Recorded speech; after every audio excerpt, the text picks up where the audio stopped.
Reports of damages are only starting to trickle in now, and in large part because this typhoon hit the central region of the Philippines in the dark, and so it was traversing that region literally in the dark. And I say literally because power was out for most areas of that region, still out in some areas. Cell signal is still spotty, so it is quite difficult at this point to get a full picture of the extent of the damage. We have seen local media reports as well as posts on social media about just how strong the winds were in the first few hours it hit the Philippines. People were saying the winds were pounding on their windows, that trees got uprooted, that tin roofs and signages were blown off. And so this was a strong typhoon, a Category 4 typhoon when it hit the Philippines. Now it has been downgraded to a Category 3.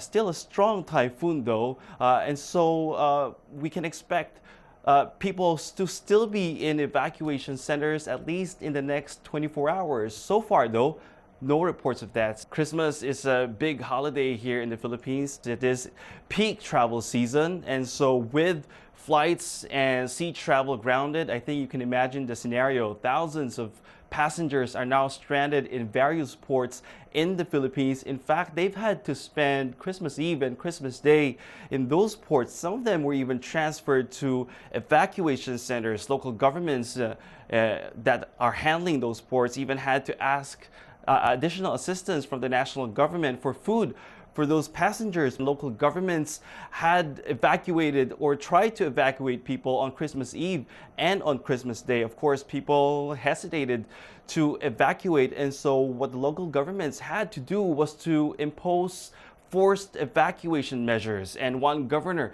even brought in roast pigs to evacuation centers just to entice people to leave their homes.